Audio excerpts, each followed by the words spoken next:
no official receipt. That was confirmed by Gina Acosta, former Special Disbursing Officer of the Office of the Vice President, regarding the purchase of medical supplies and food aid using 75 billion pesos in confidential funds. It was also revealed that former OVP Security Officer Colonel Raymond Lachica implemented the project. Yung binigay sa inyong dokumento ng security officer para i-liquidate itong pinambili ng medical at saka food supplies, may kabilang po bang resibo doon o wala? Official receipt o wala po? Acknowledgement receipt lang po, Your Honor. Kasi po sa... So wala pong official receipt. Yun lang po yung tanong ni Atty. Ligutan. So wala pong binigay na official receipt yung security officer sa inyo kaugnay sa kabuuang halagang ito ng 75 million sa purchase of supplies, medical and food aid. Acknowledgement receipt po, Your Honor. Alright. So wala pong OR. Alam nyo naman po ma'am ibig sabihin ng OR, di ba? Opo, Your Honor. So wala pong official receipt. Wala po, Your Honor. Acosta was asked whether she required Lachica to provide official receipts, which are important documents in the liquidation of confidential funds. Ba't hindi kayo naghanap? Galing kay Colonel Lachica. Hindi niyo ba naisip, ma'am, Colonel Lachica, kahit ba yung pagbili ng gamot, yung pagbili, is this an advertisement, Biogesic, paracetamol, ba't hindi tayo mag-produce ng official receipt? Ano po yung napaka-confidential kung saan binili Biogesic, paracetamol? Ano yung confidential? Hindi mo ba naisip tanungin kay Colonel Lachica yan? Objection, Your Honor. Compound and argumentative, Your Honor.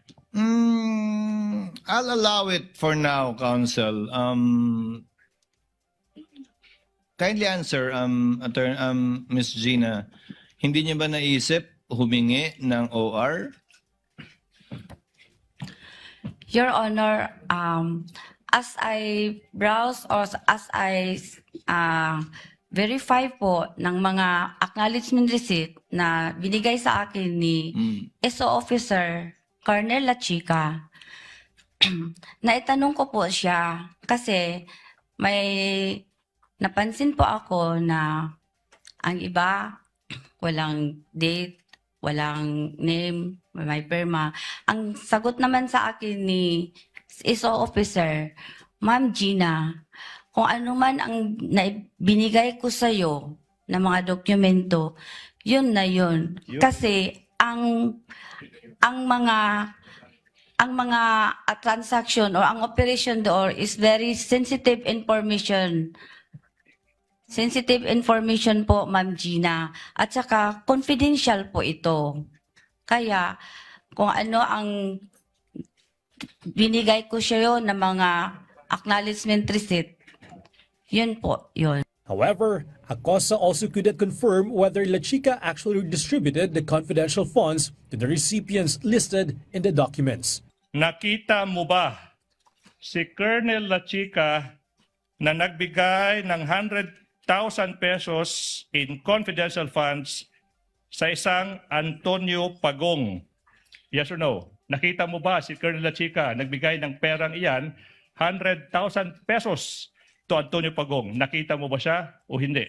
Hindi ko siya nakita, Your Honor. Among the listed recipients of the confidential funds, apart from Pagong, were Timon Andrew Pusa, Dong Piang, May Pamana, Shane Ngit-Ngit, and Suniso P. Belat. Senator Judge Erwin Tulfo asked Acosta whether she had any doubts about Lachica's explanations, especially since the details he could provide were allegedly limited because the funds involved were confidential, including the unusual names appearing on the acknowledgement receipts. Alam niyo po yung mga pangalang Mary Grace Piatos, Chippy McDonald, Pusa, Pagong, Ngit-Ngit, Belat, na hindi po totoong mga tao ito, na mga totoong pangalan.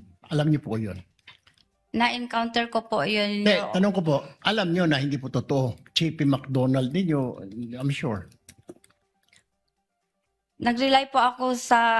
Hindi po.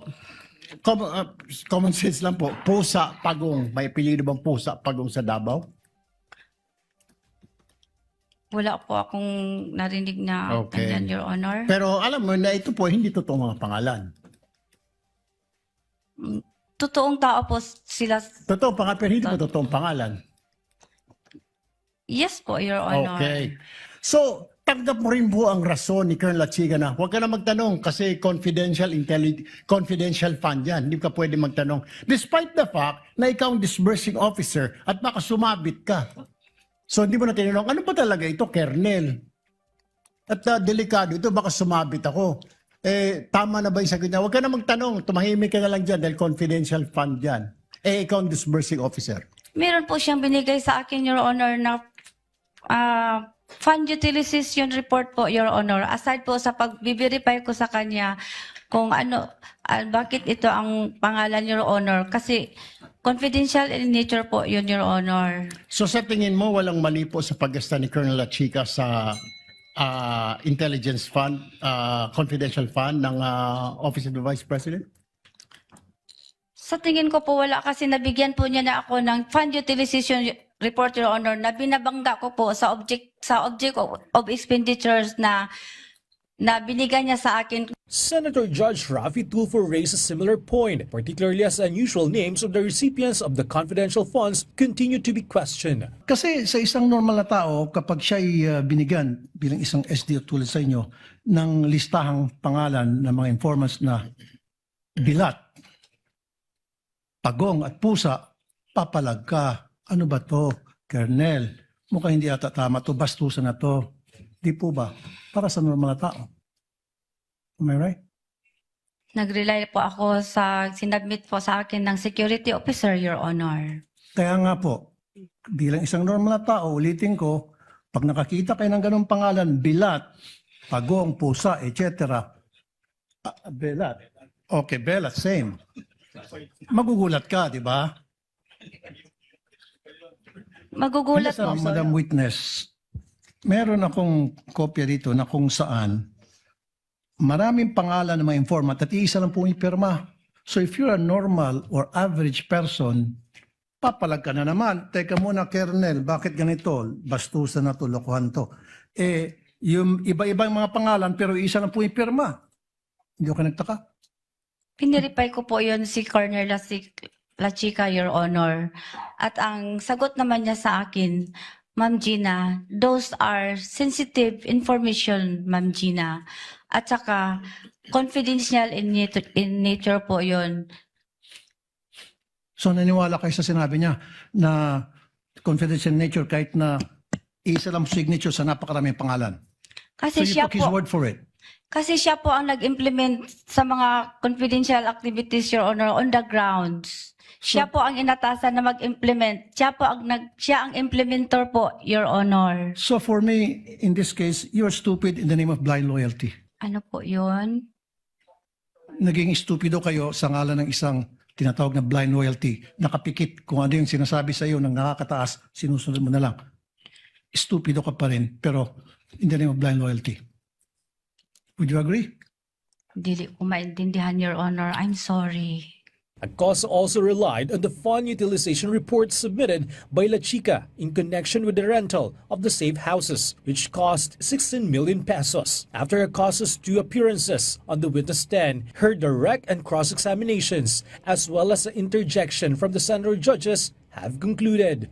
Bernard Ferrer for The Nation.